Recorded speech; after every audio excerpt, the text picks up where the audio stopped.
this thing on? Because it's getting ready to be on. Hello and welcome to Bell Ringer. My name is Greg. Your guest name today is Jon Bird, the chair of the University at Buffalo's Electrical Engineering Department. Jon and I talk about the semiconductor industry, the role that the University at Buffalo has to play both from a research standpoint and from a talent standpoint, and then more broadly discuss his relocation to Buffalo from most recently Arizona and the things that he loves most about our region. A big thank you to him for his time and you for yours. So give our audience a quick introduction to yourself and then more broadly your work at the University at Buffalo. Sure. So my name is Jon Bird and I'm a professor in the Department of Electrical Engineering at UB. I'm also chair of that department, a role I've been serving in for the past 4 years or so. My research is in nanoelectronics. It's strongly connected to the semiconductor industry and, in a sense, to the future directions of the semiconductor industry. And in terms of my background and where I came from, I have my formal education in the UK. I completed my PhD degree in the UK, at which point I decided that a PhD is a great qualification, in a sense, a passport to allow you to step out into the world and go and experience work in a very different environment. So in 1990, I in fact moved to Japan on a fellowship from the Japanese government, a one-year fellowship at a university in Japan. As these things tend to do, that led to a further 5 years in a Japanese research laboratory, and that was really a great experience for me because it exposed me to a very cutting edge and integrated research ecosystem that you have in advanced countries, of course, like in Japan or in the US, where you see very closely how research that takes place in universities or in national labs doesn't take place in isolation. It's integrated in with the objectives of bigger industry, in this case, the semiconductor industry. So working in Japan was a great experience for me. On the back of that, in the late 90s, I came to the US. I have to say that I'd had a long-time dream of becoming a faculty member in a US university because as a student, even in the UK, doing my PhD training, I was acutely aware of the existence of the US as really the leading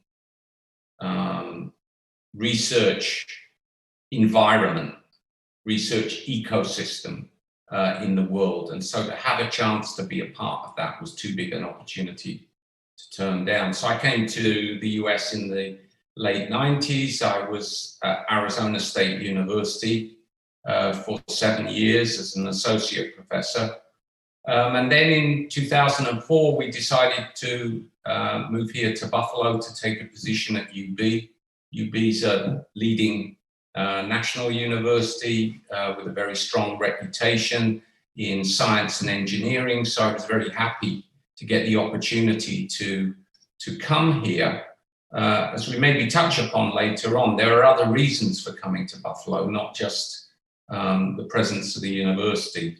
But that led me here in 2004, and since then I've got 2 kids who've grown up here who are firmly Buffalonian. I kind of feel as an honorary Buffalonian myself.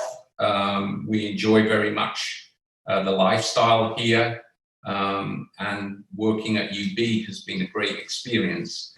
You know, you bring up a good point about the University at Buffalo's national reputation, and that's kind of where I want to go next. So, you know, I think maybe people not familiar or close to this field might be surprised to hear about the university's reputation in that space. So how does UB, develop such a qualified talent pool, specifically in the semiconductor industry, and maybe not, located near as dense of a cluster of companies as even maybe when you were in Arizona? Yeah, I mean, it's interesting difference. In Arizona, Arizona State University in Phoenix, ASU is located very much in the heart of a major semiconductor industry. There are a lot of support companies, small businesses that support the larger scale semiconductor industry there. So it's very strongly integrated. It's quite different to the situation here, but nonetheless, UB, I think, has always had a reputation as a strong public university. In my area in my area that's at the interface between physics and engineering, UB was always one of the institutions with presence, if you like. But I think what has happened is I've been here 15 years. I've been here 17 years. And I came here with support of a special program from New York State, which I think demonstrates how forward-thinking New York State is in terms of its approach to higher education. I came under a program that was basically designed to attract talent from other parts of the country. And in the 17 years that I've been here, what I've really seen, especially in the last decade or so, is a real fundamental change in the philosophy and the nature of the university and the School of Engineering. You could have made an argument when I first came here, I think, that UB was more of a provincial university, but I think that now there's a definite sense that it's very much a global institution. And if we're talking about science and engineering and possible overlap with the semiconductor industry, there's a very strong core of research within UB that spans both engineering and fundamental science. So from physics and chemistry to electrical engineering, computer science and engineering, materials engineering. There's this very strong core that focuses on basic and applied research that is directly relevant to semiconductor industry. So, for example, the exploration of new materials that could be used in future technology for the semiconductor industry. Universities are strong when they have a critical mass in any given research sphere, any given research area. And in UB, we definitely have critical mass in the area of materials and what we would call electronic and photonic devices. So these are technologies or foundational fields that enable technologies that are of direct interest to the semiconductor community. What do you see as the benefits? You just kind of laid out the benefits of having a really robust, research engine at a university. What are the benefits for a company to then leverage and utilize that research within industry and apply it, in the private sector, I suppose, beyond university research and out in our local regional economy? Well, first of all, many of our faculty are used to working with scientists and technical personnel from industry already. They're used to sort of understanding the factors that or the needs that drive commercial industry. At the same time, we have an ability to be nimble. If we're presented with a problem that needs to be explored, we can pivot resources to look at that very quickly. And again, I would come back to this point that we are a comprehensive institution. So, if there's a particular problem that needs to be solved from a commercial or industrial perspective, we have the multidisciplinary capability in-house to tackle complex problems of that kind. So, for example, if we look at semiconductor technology relies on the existence of all kinds of different materials, semiconductor materials, but also metallic materials for making complex connections between different parts of circuits. You need very high quality insulating materials. So, and as technology progresses, the sort of constraints on those materials and their associated devices become tighter and tighter and tighter. Our faculty have the expertise to tackle problems in that area. And again, they can do it in a team-like fashion where you bring together expertise from a diverse range of areas. And it's only really by doing that you can tackle complex problems.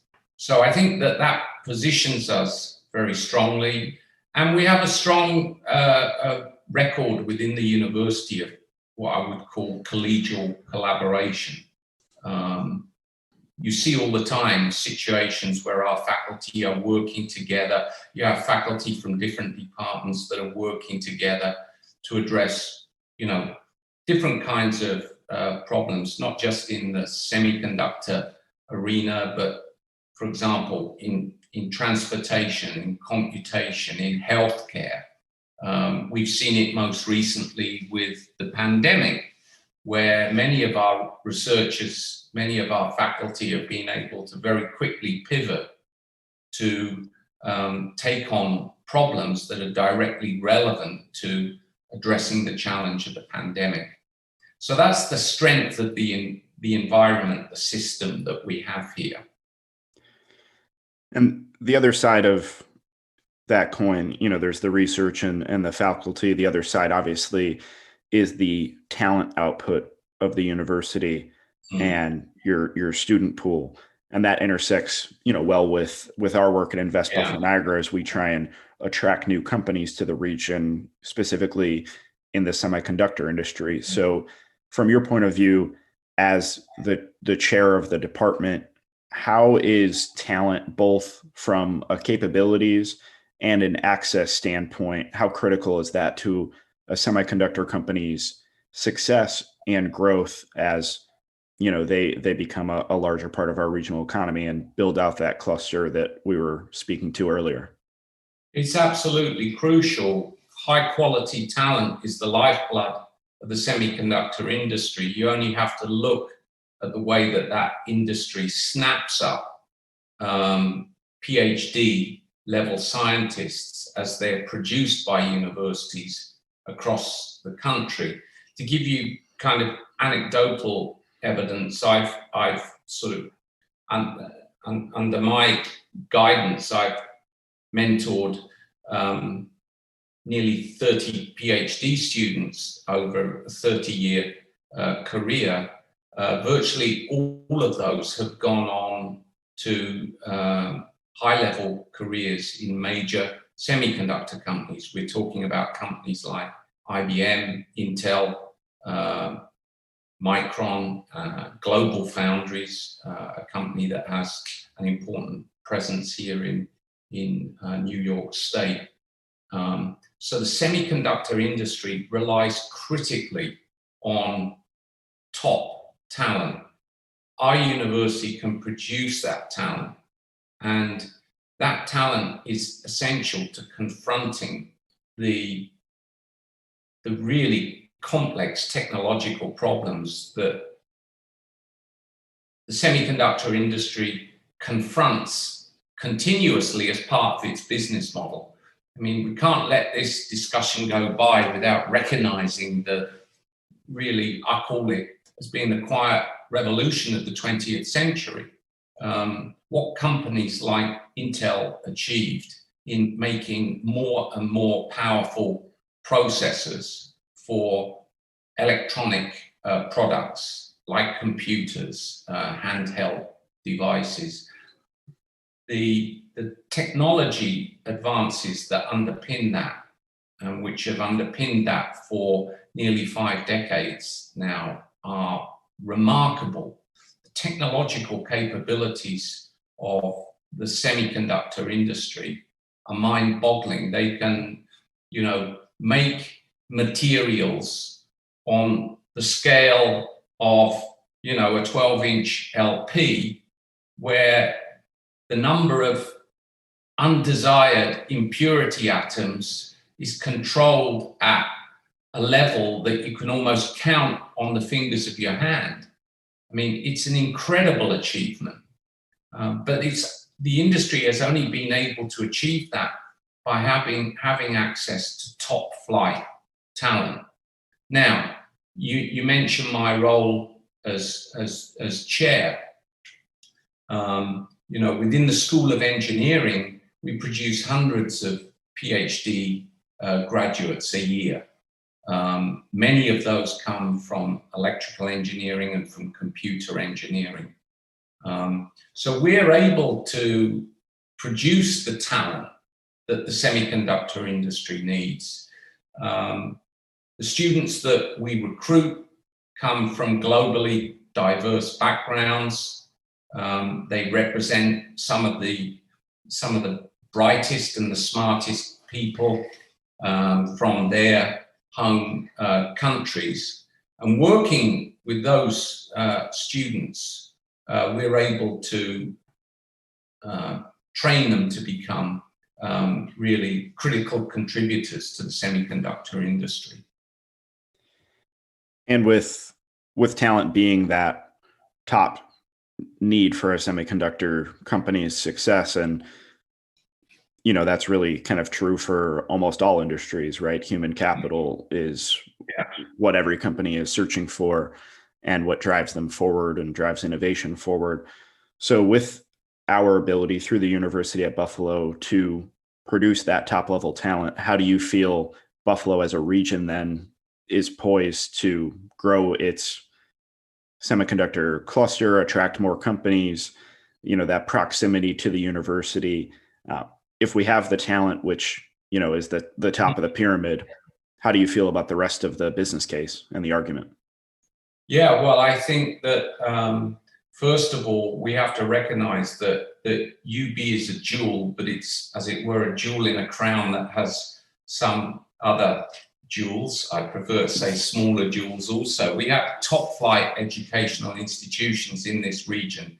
I mean, really, let's recognize the University of Rochester, an outstanding institution, which, interestingly, has skills in its faculty that complement those of the UB faculty very nicely.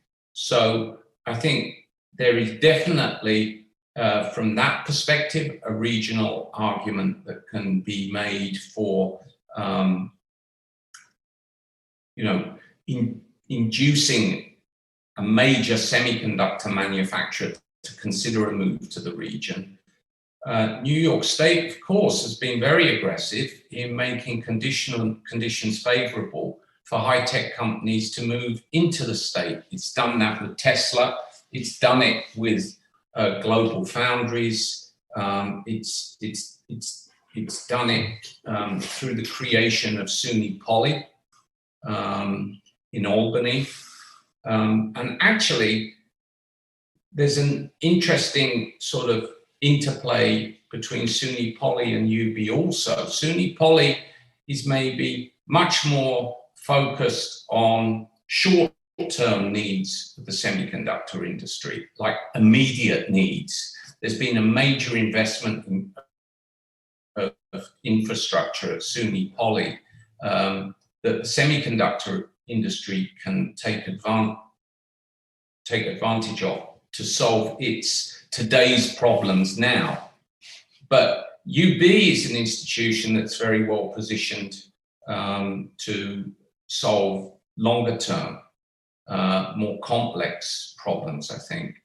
I mean, if we go beyond the university, the educational system within Western New York, I think, is a very strong one. The public schools are good. We have, a good, diverse school system. So that means, generally speaking, the workforce within Western New York is well educated, well trained. There is, of course, I'm not necessarily the one to speak to this in an authoritative manner, but by regenerating former industrial sites in the Buffalo Niagara area, there's plenty of opportunity. There's plenty of real estate, right, for a major manufacturer to come in and put down a footprint. You talk about human capital, the workforce exists here, it's well trained and educated. There are good institutions that can support a major semiconductor manufacturer, and added to which, there's a very good quality of life here. I think that we, as people who live in Buffalo, all like to think that it's a well-kept secret. We're well aware of what the national reputation is as this snowy tundra. I can't tell you the tales I was told when we were planning to move from Phoenix to Buffalo. But I will tell you that I was told to get ready for sun deprivation and to spend 9 months of the year living in an Arctic tundra. And of course, the reality turns out to be completely different. It's a region with 4 distinct seasons. It's got very strong cultural and sport scene. It's got a great restaurant scene. And I think more importantly than anything else, its people really believe in the community and want to work collaboratively together to make it a success. That was the immediate thing we noticed when we visited here. And to be honest, it was that aspect of Buffalo that really persuaded us to move here. Like a true podcast host, you segued perfectly into my next question, which was about your move from Arizona to Buffalo. And maybe you just answered that question, but I know earlier in our conversation, you alluded to obviously the university and your role there being a big draw for your relocation to the region. But you alluded to other things beyond that. Is that list you just gave from the cultural institutions and quality of life and sports scene and restaurant scene, is that a lot of what kind of made the argument around the university worthwhile for you to make the move? Yeah, absolutely. I guess that I maybe grew up in an era where there was a strong belief in work-life balance. I think that that's maybe been eroded in recent years, but I've tried to retain that sense in my career, and I've never been willing to put my career first at the cost of all other elements in my life. I didn't want to be a sort of transitory person. I wanted my kids to grow up with a real sense of community. And I got to say, I'm so glad that they've grown up in Buffalo. I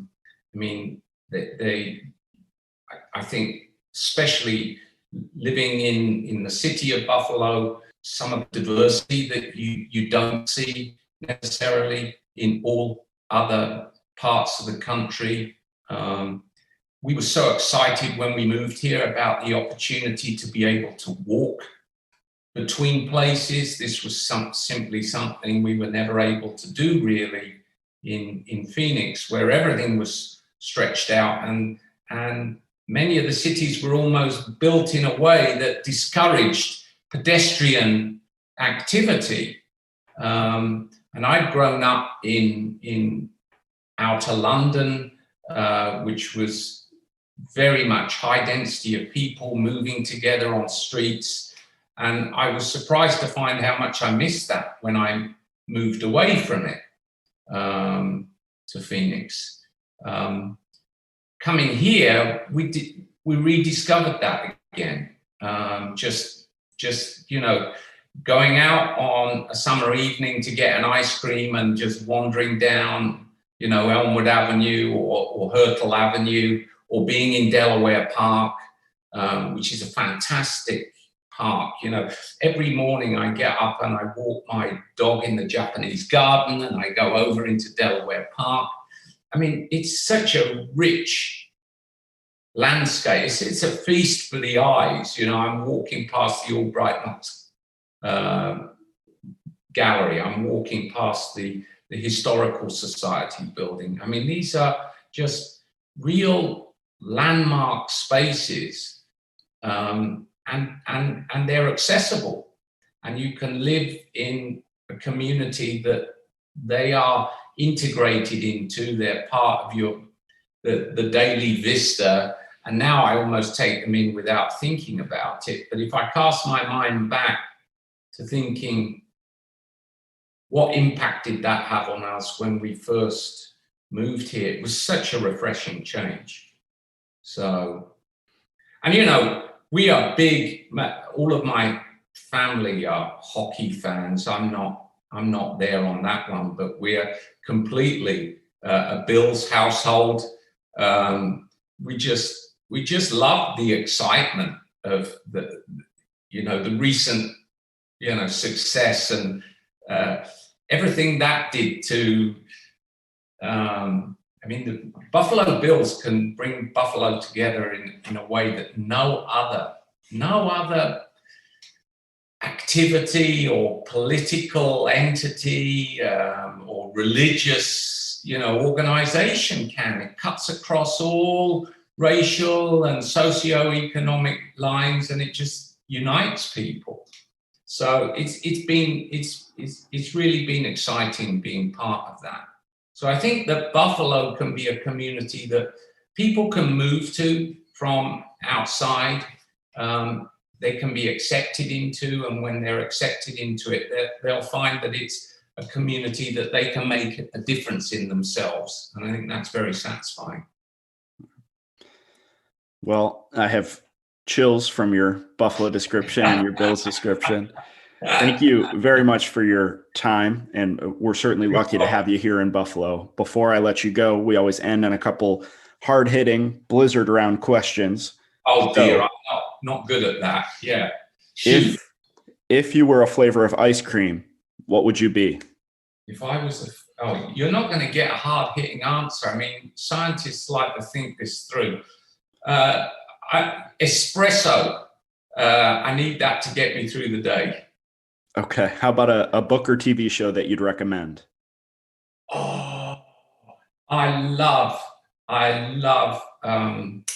foreign language TV, and the Swedish version, Swedish-Danish joint production of The Bridge is probably, I think, the best detective thriller that you'll ever see. It goes way beyond any typical stereotypes. I really recommend that if you haven't seen it. Okay. Do you prefer a text or a phone call? Oh, text. Yeah. Talking with people's not good. I believe we already got your answer on this one, but Bills or Sabres? Oh, yeah. bills all the way. Hiking or skiing? Skiing. Okay. And last question, the most important Buffalo one. Chicken wings, drumstick or flat? Flat. Hot. Great choice. And spicy. Thank you very much for your time. Really appreciate it. No worries. Bellringer is a podcast by Invest Buffalo Niagara, the region's privately funded, nonprofit marketing and economic development organization. Please rate this podcast, follow our social media channels, and read our blog at buffaloniagara.org for the best of Buffalo Niagara. Come grow your business with us.